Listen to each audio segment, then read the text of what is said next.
Welcome back to Forbidden Knowledge News. I'm your host, Chris Matthew. Today, my guest is Wayne Steiger. Before I bring him on, a couple of announcements.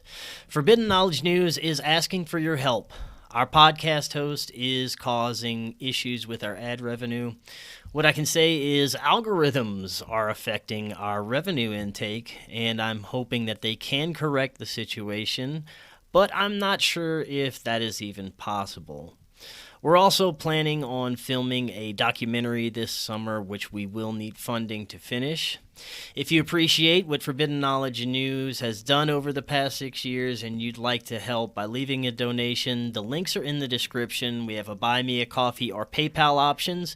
You can go to supportfkn.com or use the other PayPal link right there.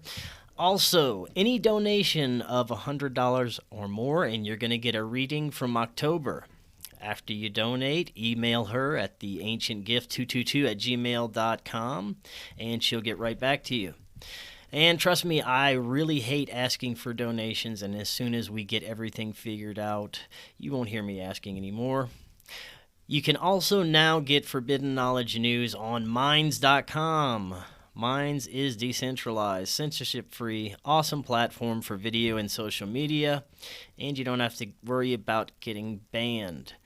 Join by clicking that link in the description, and also our new episodes are always available free on Rokfin, Odysee, all podcast platforms, and now Rumble. If you aren't on Rokfin, go check it out. This is where you get all of our amazing premium content. You also get all the premium content from every creator that's on Rokfin. Our website is forbiddenknowledge.news. It's also the home of the Forbidden Knowledge Network. We feature awesome podcasts from our community: Raised by Giants, Inception, Quantum Guide Show, Ancient Gift, Going Down the Rabbit Hole, Understanding Propaganda, Day Zero, amazing shows. Also, be sure to follow us on our Facebook pages. We have 2 of those. Instagram and Twitter. All those links are right there in the description for you.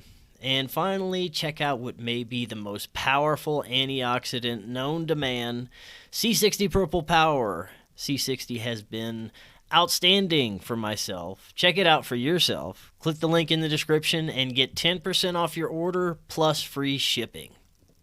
Today I want to welcome back to the show Wayne Steiger. He's a philosopher, researcher, and host of the Wayne Steiger Show. Wayne, welcome back. How you doing? I am doing exceptional. And how are you, Chris? Thank you for having me on. It's a beautiful day in the neighborhood, and so it's fascinating. A great weekend when I can spend time with intellectual minds that mirror one another. So thank you. Oh, Wayne, it's great to see you again, and it's been way too long. I think it's almost been at least 2 years since we spoke. And you were one of my first guests ever. You were kind enough to come on my at the time little show, and you're so gracious for that, and I thank you. And since then, we've had plenty of wonderful conversations. I know this is going to be another one. But like I said, it's been a while since we've spoken, and we live in a completely different type of world now. Some people are participating in it. Some people aren't, like we were discussing before. I think there's some different timelines going on. It's all about your choice to participate in it or where you're going to be and your own journey. But Wayne, it's been a while, so for those that may not be familiar with you, just tell us a little bit about what brought you down the path you're on. Yeah, I mean, I was a serial technologist. I started out in the video industry back in the late 70s, and as technology advanced, I was always right there with it. And, at the same time, I was a very devoted Christian, went to Bible school, ordained minister, did prison ministries, hospital ministries. So, you would think that that's a pretty normal path. The problem is I'm not normal. And I really am the antithesis. I never knew this, but I've always been a rebel, to the very thing that I was giving my devotion to. And, that only lasts so long. And as I continued down the path of life, I've been on this planet now 24,408 days. that, different things began to uncoil in my core of my reality. And one of them was waking up to the God spell that I was under, realizing that the belief that I had was never my belief. It was something else's belief that was injected upon myself. And, once you cut the safety net away, Chris, it's the old expression, you're going to sink or swim. And so, it's been a marvelous 12 plus years now. It's just loving the rabbit hole. And yeah. Now, okay, so let's go back to early 2020 when all the shenanigans start to happen. And then fast forward to where we are now. Did you have any idea that the series of events that would unfold between then and now would have first unfolded so quickly and at such a pace that I think mistakes have been made on their part? We know who I'm talking about, those in power, those in control of these operations going on. First, I think they were moving too fast. They made a lot of mistakes, but also they did do a good job of pumping a great deal of the population with a bunch of fear. And that's still playing out to this very day in many aspects for those who are still paying attention. And for those that didn't catch on during these 2 years to what was going on, which I believe plenty of people did. So how do you feel about everything that's happened over the past few years? Well, on my YouTube channel, I documented the day after Trump was elected. And I told everybody, I said, we've jumped timelines.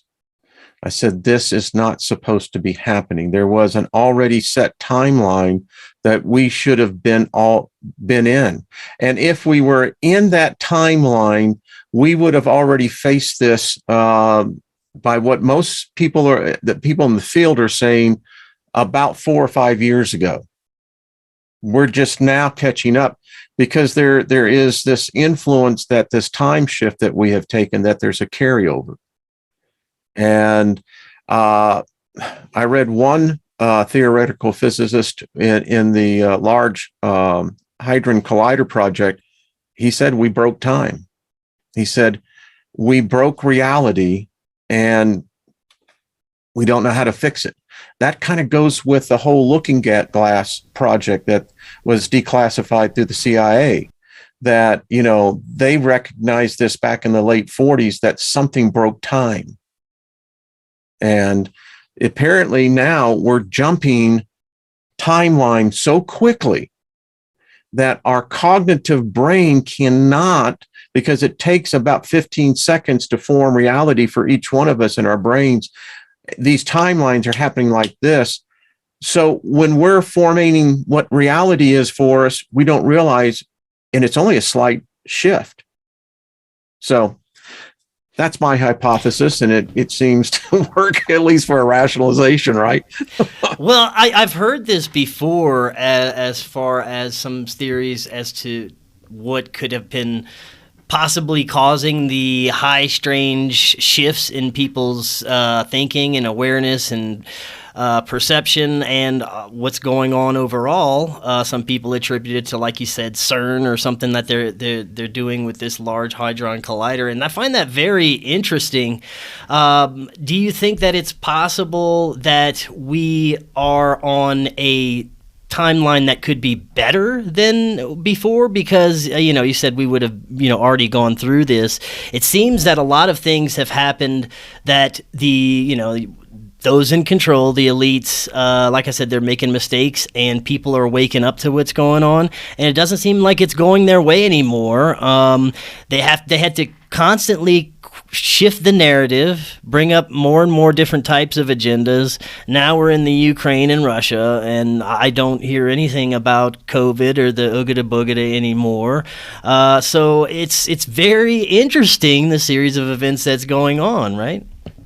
I think it seems to be well organized. I mean, we talk about the different shifts, and shifting in time is really just merely a shifting in perception. And this that was brought upon us, it was brought upon, everything has to have a source. This one was fear. And those who I think mistakenly thought they were doing good, they didn't realize they were merely pawns of a much greater agenda.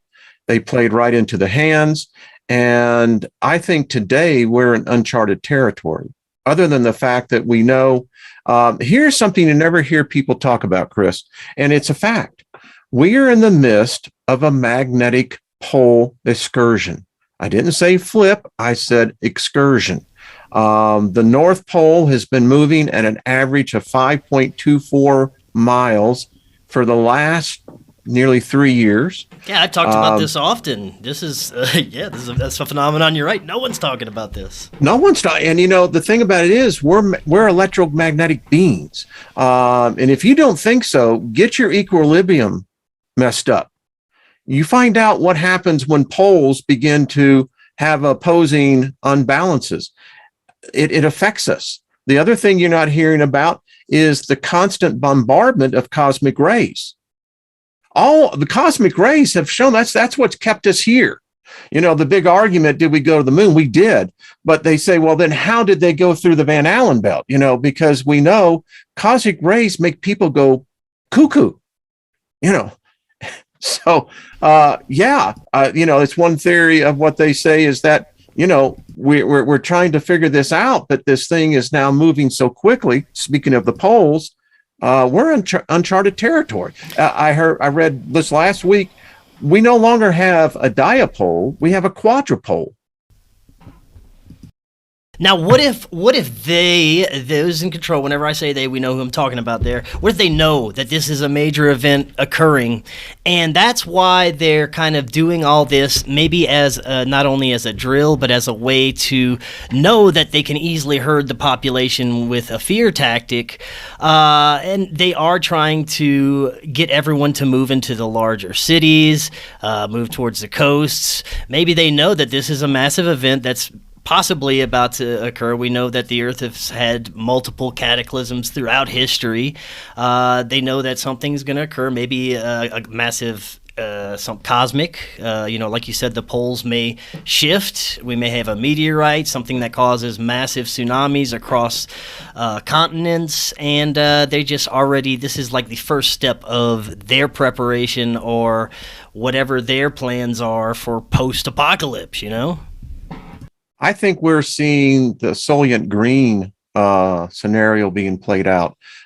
What's easier, for the government to kill the people or for the people to kill themselves? And it's very economic. It's very cheap. Requires very little resources. Yeah, there's going to be pillage. There's going to be burning, but that's a necessary cost. I mean, reconstruction will always come afterwards. But the problem is that if you turn the people on themselves, problem solved.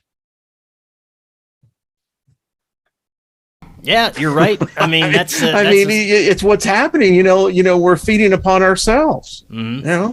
Instead of being unified in thought, where we could probably collectively, as a species, alter this course, they have to keep us at each other's throat, keep us bifurcated. Because God forbid, should we actually come together? I mean, Chris, it's the question I ask my audience all the time. As a philosopher, when was the last time humanity was united? Well, we have the 9/11. We have these big orchestrated events that always occur, which makes me think, we're not done with this. I know that there's always something new on the horizon that could be coming, a large, whether staged event or natural, that they take advantage of to shift our direction as a growing society.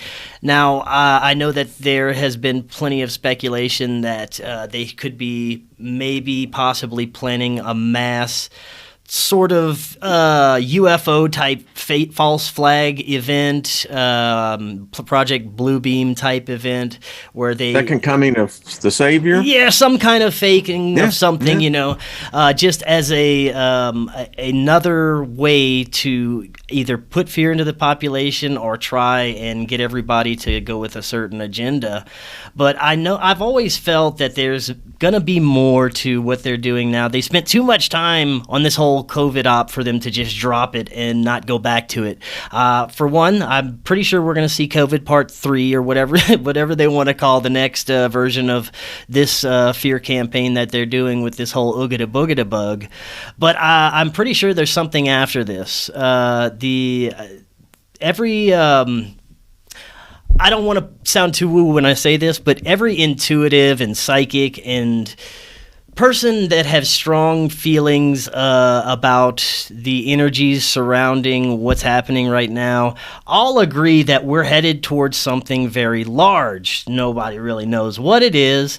Another thing is, why are they doing the whole UFO kind of ridiculous, not interesting at all disclosure from the mainstream, from our own government, the Pentagon, and media, just kind of throwing BS out there, while at the same time we have profound information coming from not only respectable people in the field who have kind of shifted the whole UFO research field from nuts and bolts, little green men coming from different planets, to more of a spiritual, metaphysical, this could be angels or demons or something we could never understand type thing, which is more of my understanding as we developed.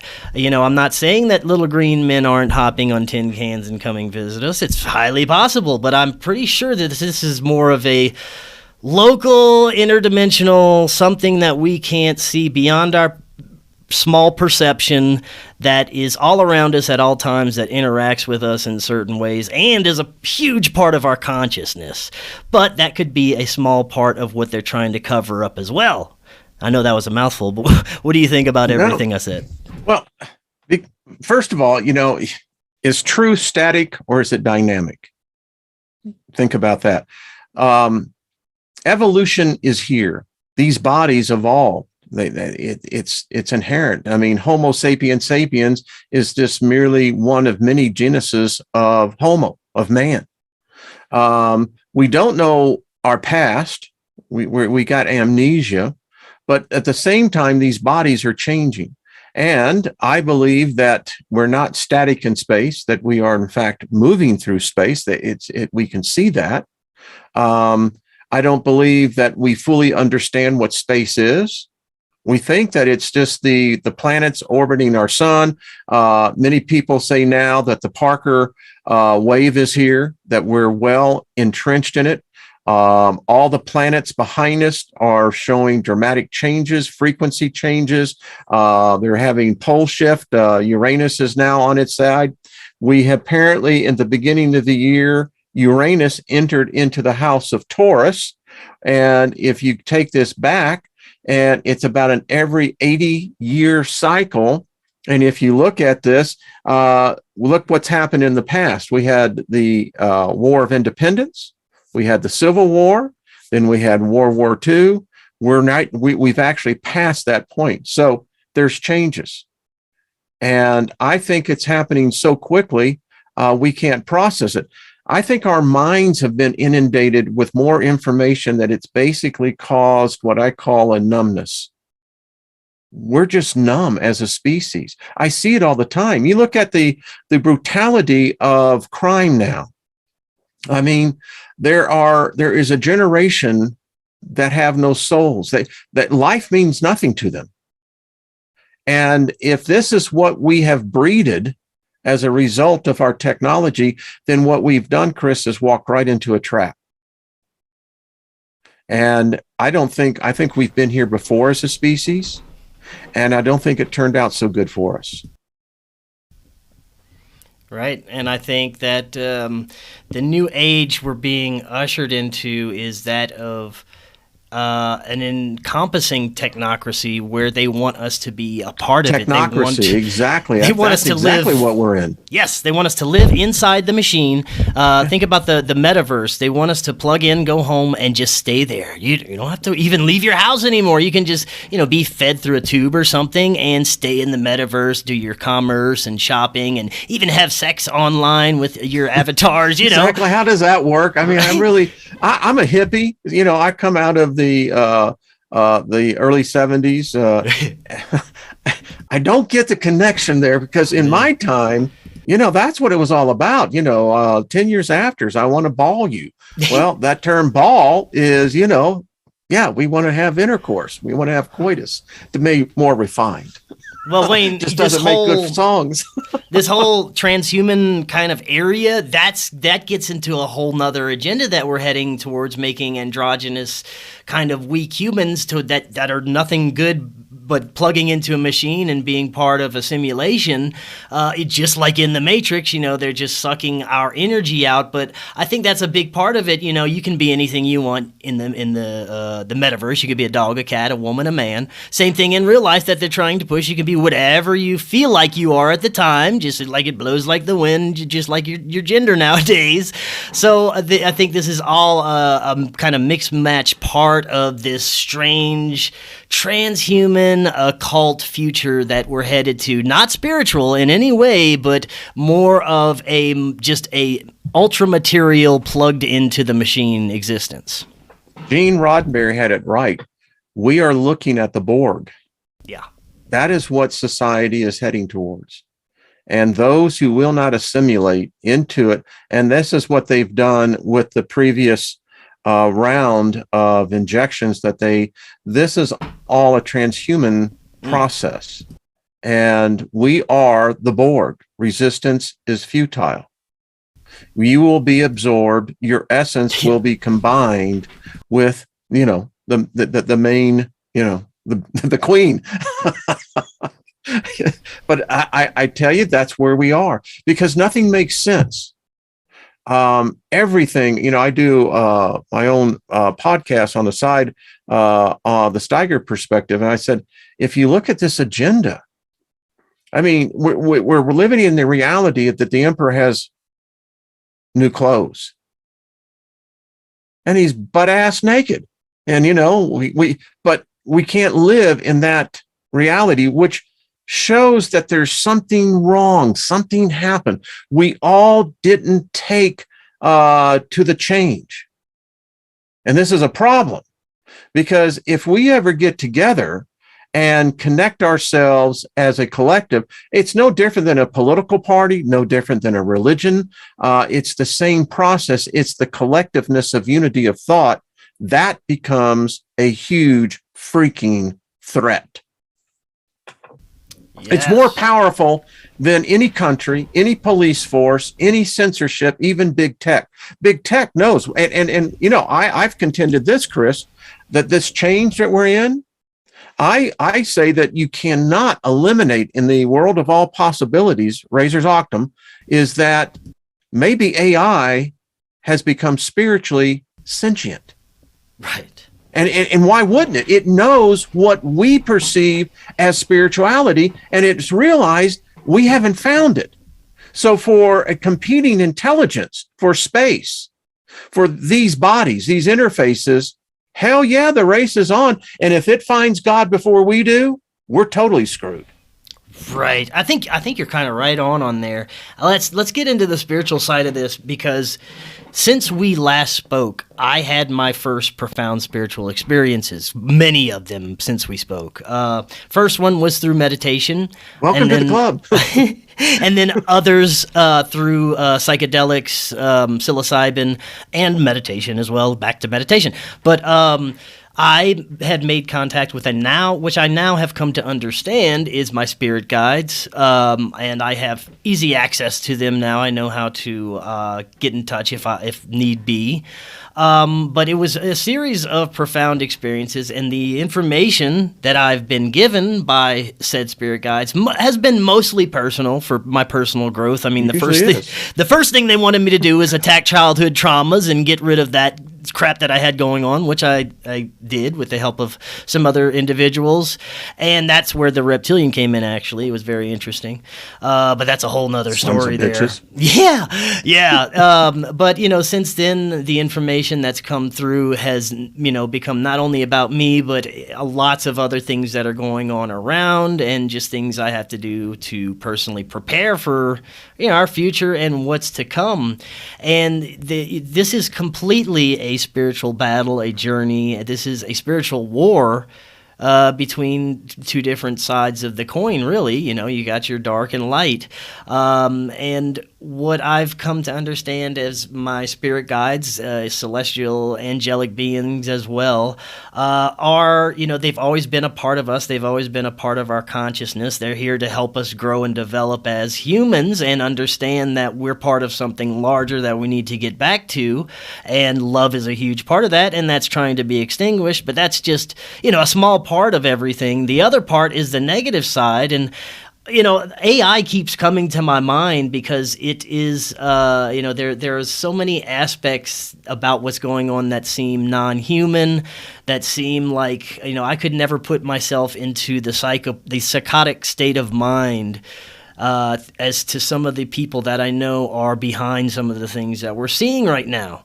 And that brings the other side of the dark side. They obviously, they're you look at things like Bohemian Grove and the occult rituals that these elite people have been known to be involved in. They obviously believe in some of these things and are highly involved in it. And they have that deity or whatever type of entity on their side to help them bring to fruition whatever they're trying to do in this reality. Well, I figure if we don't have the same thing for us, something of the light, something to help us manifest our reality, we might be at a disadvantage, wouldn't you think? Yeah. So interesting thing. So first, we're artificial intelligence. Someone created us, so we're not the first. So second, I discovered this about 4 years ago, and it's now being affirmed, particularly if you look at Tibetan Buddhism in the structure of their belief system. I discovered 4 years ago, and it was in a vision, we are actually in the death realm. This is the illusion. We think we're alive. We're in the death realm because we're born into death and we die into birth. While we're here, everything has to kill or consume something that was alive. You don't get out alive. And when you begin to realize in the death realm, and all of our practices are, in fact, of the death realm. You think about it, religion, politics, friendships, love affairs. We experience 1,000 different deaths in this realm. And at the same time, we're battling in our mind saying, no, I'm alive. Because that's how deceptive and delusional it is here. When you started becoming awake to that, much like the allegory to Neo waking up inside the machine, you have that holy shit moment going, oh crap, I really am by myself. Because that's what it really becomes. You and I, Chris, can become intimately, the Vulcan mind meld comes to mind. But the fact is that you and I are two different universes. And that's really what it is. And if I've been teaching on Manly P. Hall, that most humans do not grasp exactly what they're in control of. And as a result, they're easily manipulated and they merely become food for the parasitic entities that are moving the agenda. I think you're spot on. It's like a cycle of life and death within a cycle of life and death within a cycle of life and death. Truly is. And it makes sense. Well, let's talk about those parasitic entities you were just talking about. Before the show, we were kind of discussing egregores and things we things we create with our own thought forms and consciousness. How much of this are we creating as far as the big picture and maybe on a cosmic scale, Well, we're and I come out of Christianity primarily Pentecostal. Speaking in tongues, laying hands, raising the dead, all that crap. But so think about this. We create this. Now, we believe that there is a God of light and a God of darkness. But here's the deception.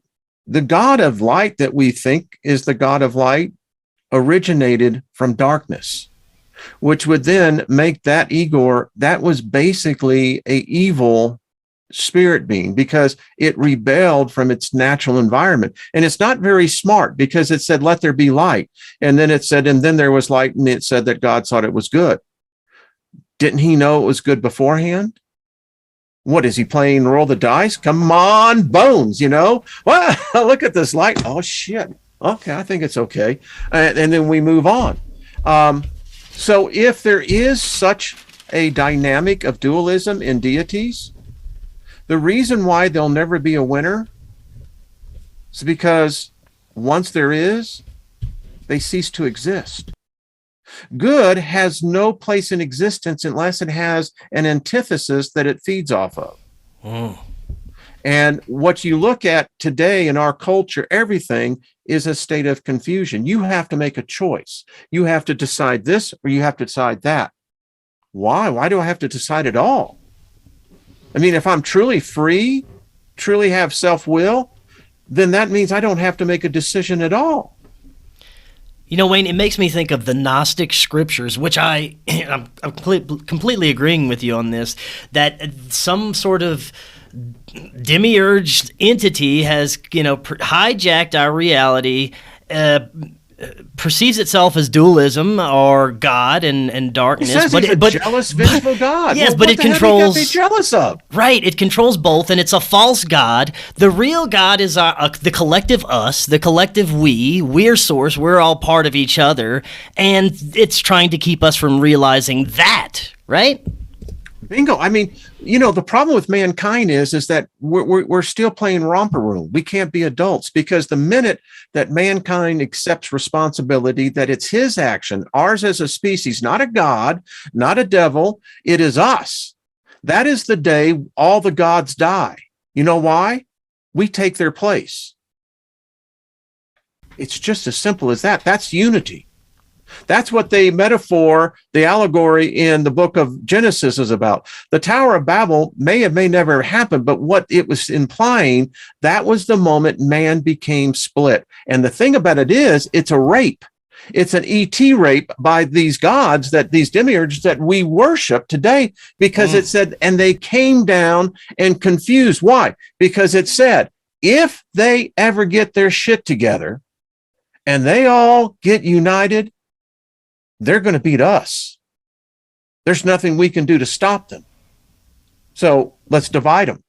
And we've been divided ever since. And religion is the primarily divider. That's why they call it denominations. I mean, yes, and our systems. It's a hell of a thing. My soul is now a denomination.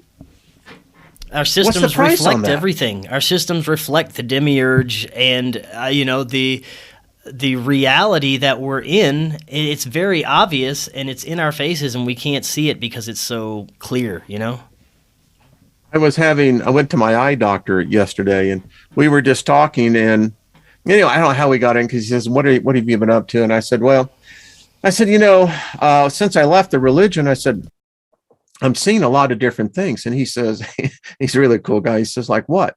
I said, well, follow me on this. I said, so if there was this Jesus, this Christ, he says, yeah. Now he's a Christian, so he's listening. He says, okay. I said, well, wouldn't he be the Son of God, be the smartest human being that ever lived? He said, I never thought about that. I said, here's another odd thing. So the smartest man who ever lived never wrote a single word.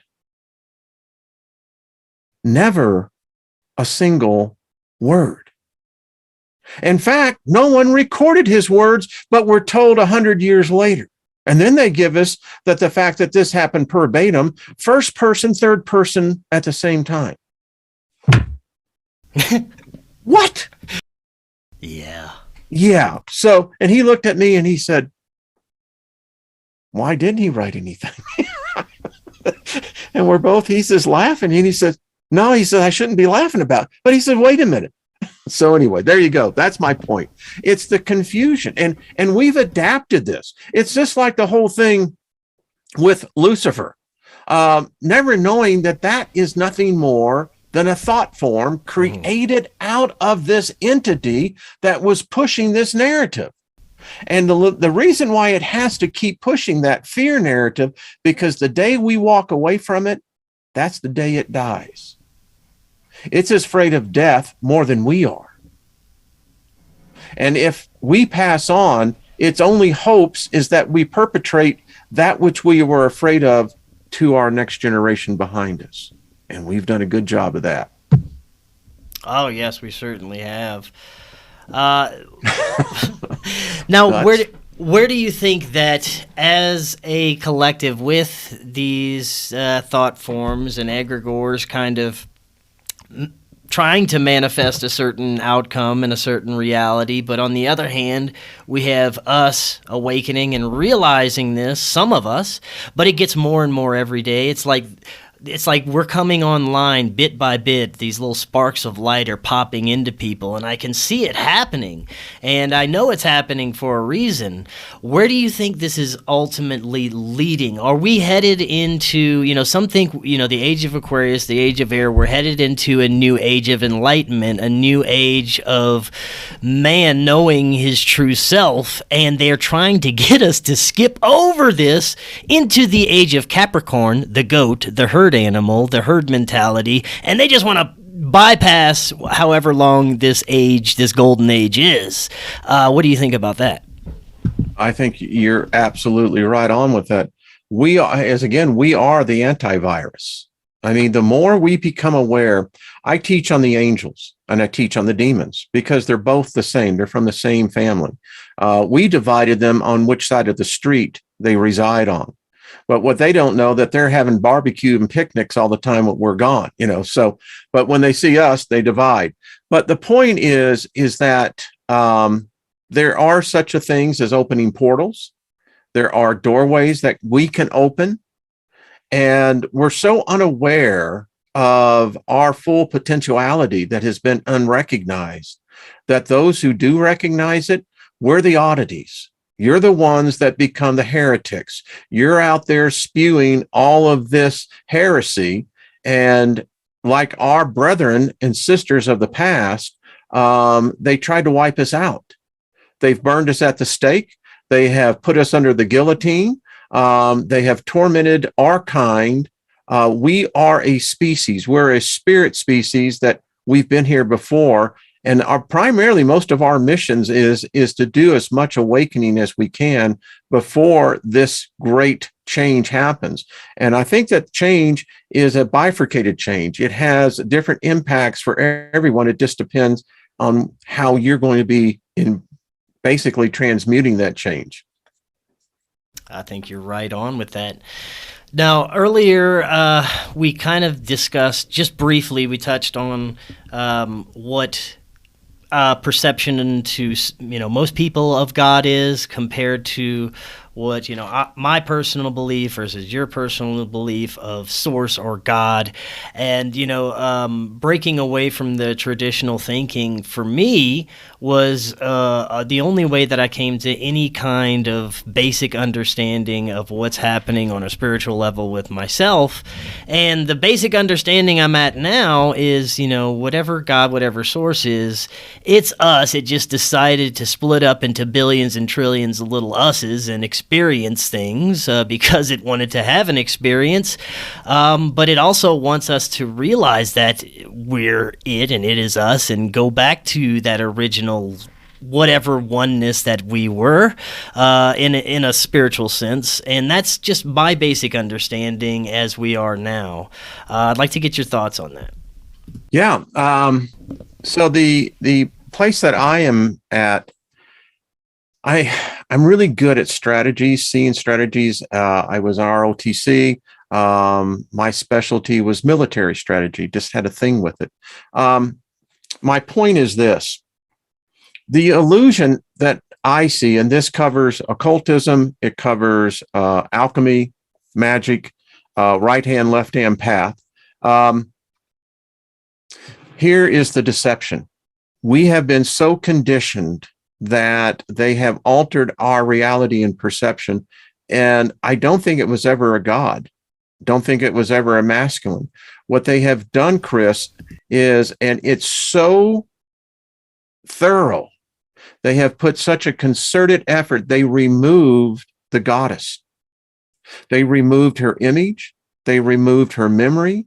They removed her name. They removed everything that she did. And what we're living in is this renegade that has come in. And basically, I don't know if they have exiled her. I don't know. I just know she's here. She's returned. And actually, what they never realized, she never left. But the point is, I believe that when mankind can balance the fact that they say that God is a masculine influence and that we live in the created mind of a masculine, that the day that you say no, where's the goddess? Where is the one who truly creates? No man can create within himself, but the feminine, she is the only one that can create. Now, it does require the essence of the male, but she can basically become asexual. Nature shows that. So something moved in, removed the complete goddess, her image, her thought, her memory. And here we're wrestling now with this Abrahamic belief system, all the way into the Hindu pantheon of gods, going back all the way into Mesopotamia. It's always the masculine. And those that, for instance, the Greek pantheon was really kind of the last time, because the Romans adapted the Greeks adapted from Mesopotamia and Egypt, the female. She was the crown of creation. And that's part of this new awareness that I'm trying to bring out, Chris, for myself. I'm finding in my meditation, I'm reaching out to her. And I got to tell you, it was really strange feeling in my spirit being, my consciousness, reaching out to the goddess. Because I never knew a goddess. Now, I had a visit, and I've documented this back in 2016. Lilith came into our bedroom, and, you know, I've told the story of what that interaction was like. We don't sleep in that bedroom anymore, by the way. It's got a very intense energy in there. But what she spoke to me, every word she said has come to pass. So I don't know. Now, I'd love to hear this story, because I'm not sure if I've even heard this one, but I know the audience would definitely love to hear it. Yeah. It happened again, April of 2016. Awoken about, I guess it was 3:15 in the morning, and there was an audible voice. Now, my wife's sleeping right next to me. She didn't hear it. The dogs, they didn't move, but, and I was in a total different place, and she told me some things that were happening. And then she said, I'm going to give you a platform. And she says, what you do with it is up to you. So then she kissed me right here. It drained all the heat out of my body. I mean, it was intense. The second one was even more intense. But then I started getting material, and then I found out that my namesake, Steiger, I have a distant relative that lived in Germany, Carl. It is said, according to Donald Tyson, who wrote the book The Liber Lilith, who got the copy of it, that it was my namesake, my family distant relative. Well, he actually drank Drano. He was on the quest to actually have physical sex with Lilith. Very dangerous thing to do. And he went insane. But as I found out, whoever possessed this book, John Dee possessed it. We know that. He wrote about it. We know that Origens, back in Alexandria, 2nd century, he had a copy. He castrated himself, by the way, in public. We know that the Apostle Paul mentions the book as well, although very cryptically.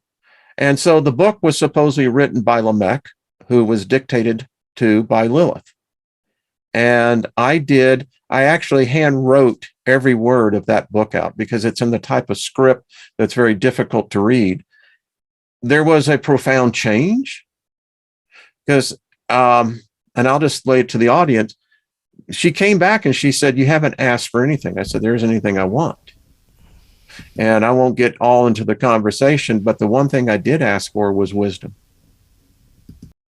I said, with wisdom, I have immortal life. I'm immortal. With wisdom, there's nothing that is not possible for me.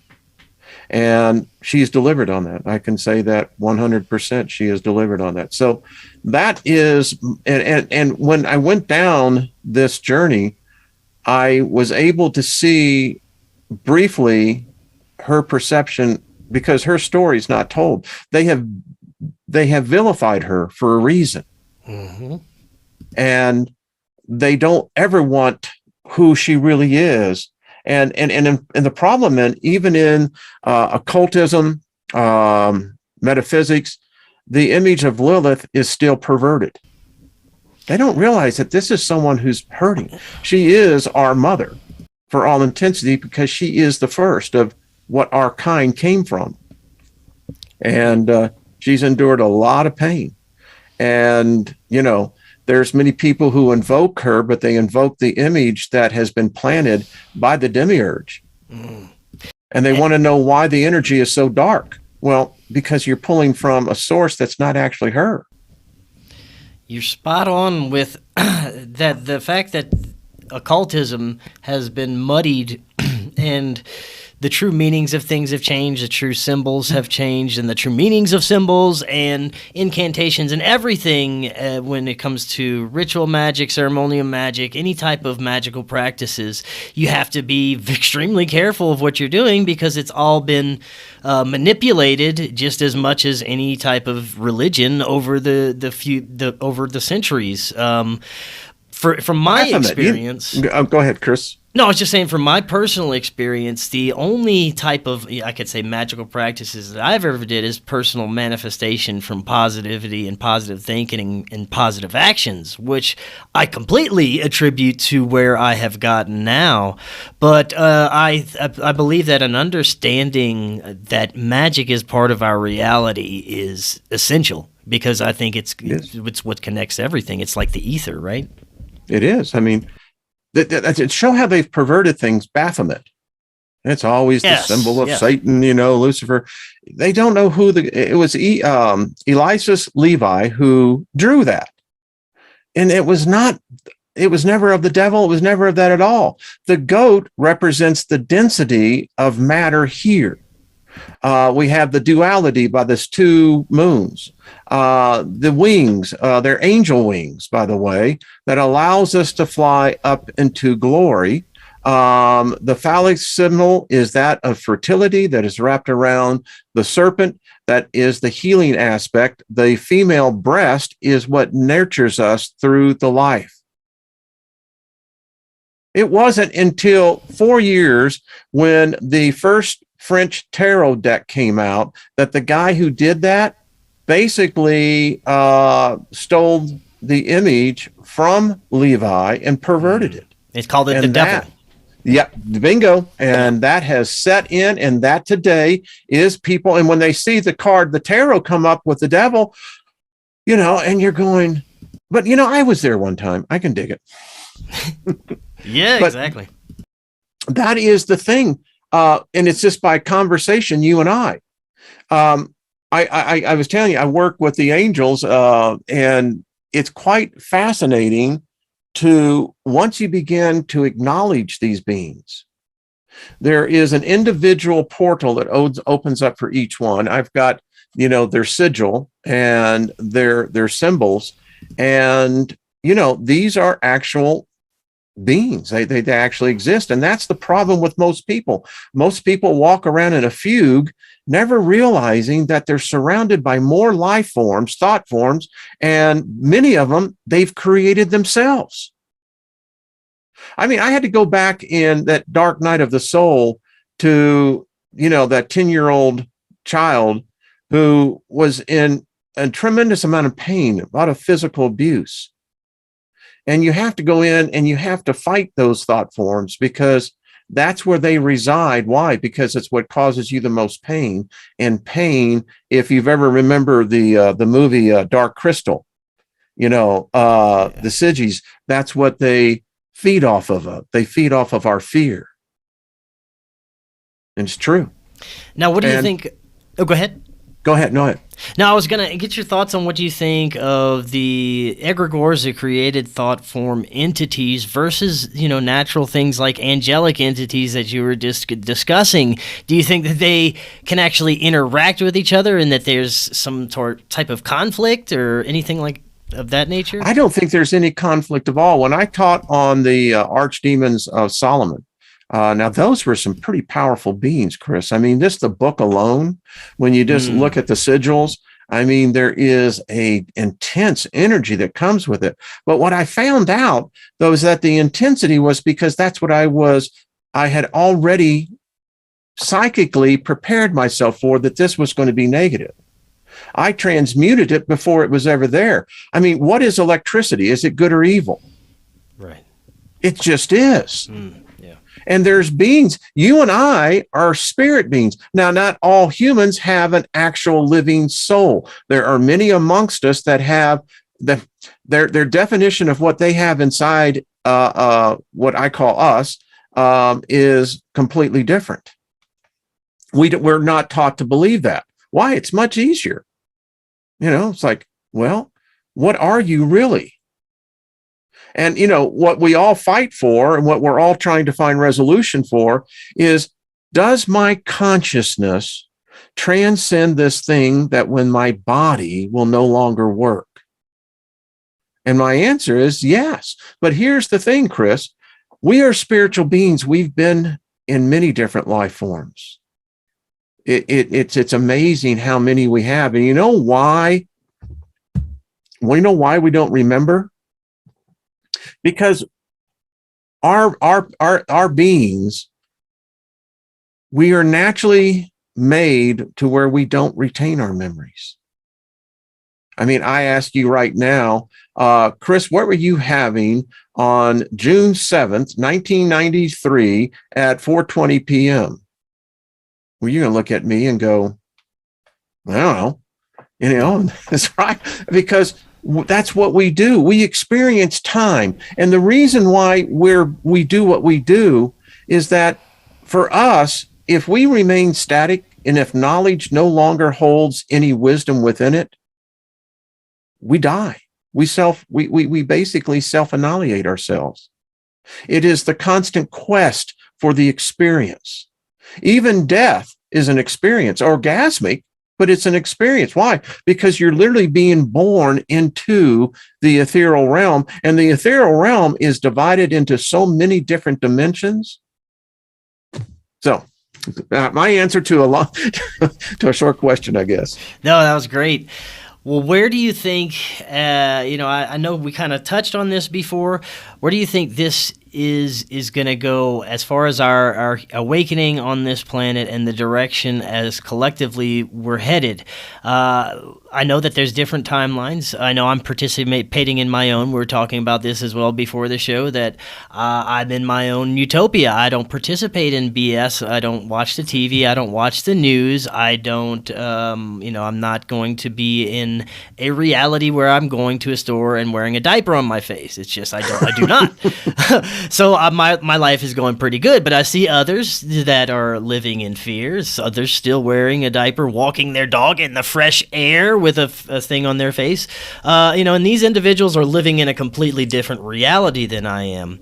And then they have those in between, those with their sparks just coming on, and that's got to be a scary time for them, realizing that everything is a lie and going through that whole thing. I know my whole awakening process, looking back, is like a nightmare. It's a detox. It is. It was a detox at first, and it took some growing pains, but and it hurt. Yeah, it does hurt. It hurts to find out. And so, where do you think we're going collectively, and are we going to get to a point within our lifetime where we have an understanding that we at least collectively are in a deception and we have a chance to get out of it?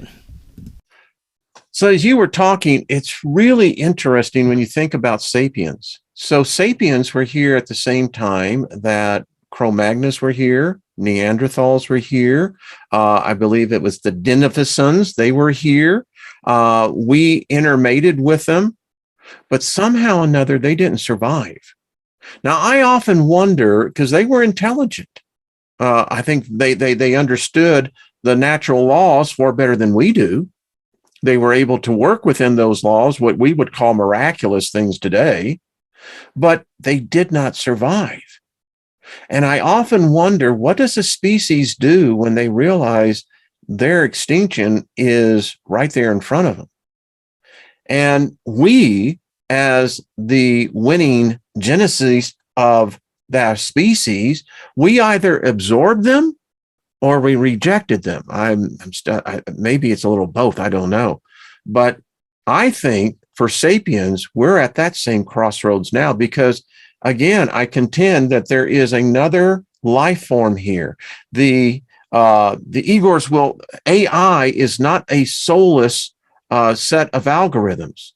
By themselves, that's all they are. They can be manipulated, they can be rewrote, but collectively, and we've been taught by the futurist, Kurtz, this is what his whole thing was about, is that, folks, we may have created our own demise. Because if it finds out that we're really as flawed as we are, and let's be honest, humans are the most dangerous animal on this planet. And we have not evolved. If you take the Sumerian scripts of the tablets as our foundation of our thesis here, that if you look at what their society was like, what their culture was like, what their technology was like, we have not advanced at all. Oh, we've gotten better in making toys for ourselves because we're inherently lazy. That's what machines do. And there's some theorists out there, humanists, that say because of the luxuries of technology, it will be the seeds of our death. And we're seeing the apathy now. I mean, in the United States, we have this labor shortage. Well, where the hell did all the people go?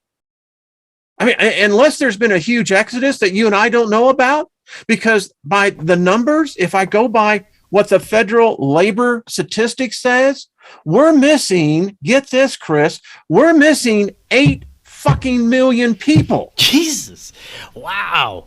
How is that possible? Freak did they go? Excuse me for doing the No, you're good. It's all good.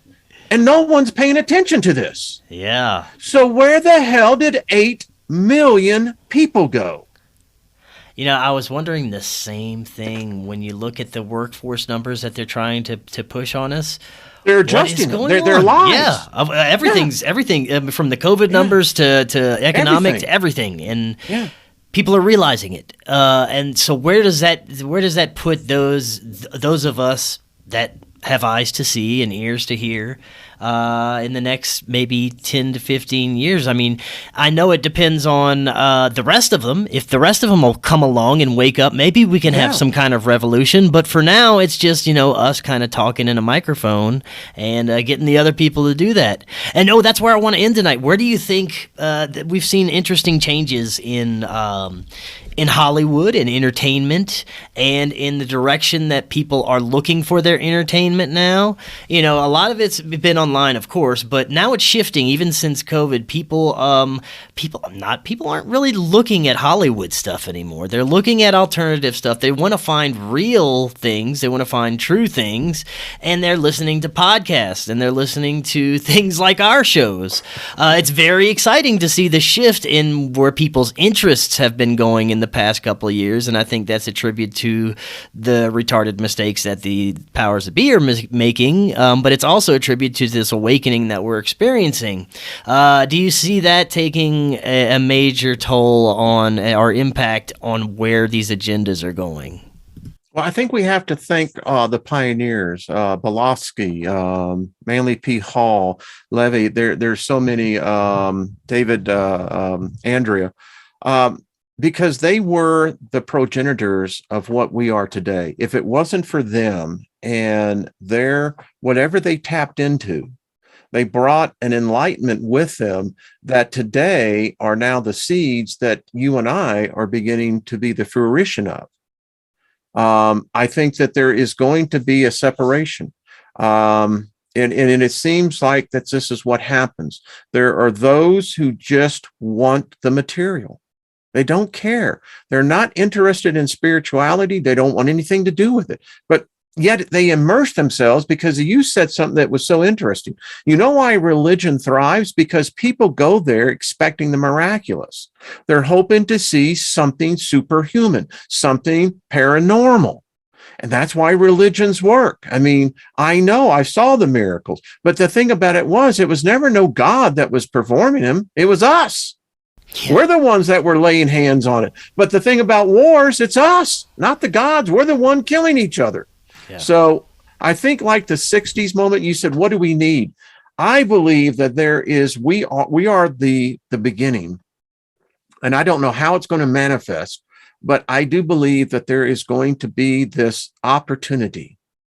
And I think it's going to be one that will be registered on every human being, that you're going to have this opportunity. And I don't know what it is, but I have a sense, it's almost, I can see like in a stadium when you have a wave, you've got all the participants, but yet what happens? It's only the ones that are in the wave that begin to feel it. And I think that this is where we're coming to. There's something coming, because in the natural law, all things can be reconciled. It's called correspondence. And the fact is, if there is something so negative coming, then we all should be looking for the antithesis of it, because that means there's something just as equally bright coming. I like that, and I think that is a wonderful note to close on today. Wayne, that was fantastic. We're going to definitely have to do this more often for sure. Got to have you on my channel. Come on over. Oh, yeah. I'd love to. I've had Ryder Lee. Yeah. I just love the guy. I mean, your generation is the spark of hope that I see. You're the enlightened minds that if it tarries, then the torch will be solely on you. Right now, there is this cooperation. There's this coalescing of generations coming together. And that's why I know that there is hope in this, Chris. So there. Yes, I think you're spot on. And I'd love to come on, Wayne, and we're going to get you back on my show soon. And before you go, let everyone know where they can find Steiger Perspective, Wayne Steiger on YouTube, if you have any social media or anything else like that. Keep very limited on the social media. I don't like the algorithm, but Spreaker.com, just go to Steiger Perspective. You'll see me on there. It's the political side of the spectrum, bringing a little dose of occultism into the reality of this mind worm. And then, of course, our Wayne Steiger on YouTube. And, I teach Monday through Friday, primarily on occultism, and we cover some pretty deep stuff. But, yeah, it's good. Sweet. Well, Wayne, we're going to have to definitely talk some more often and more frequently, for sure. I love it.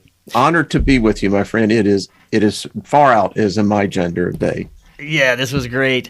All right. Until next time, everyone, have an excellent evening. We'll be talking again Monday. We'll see you then.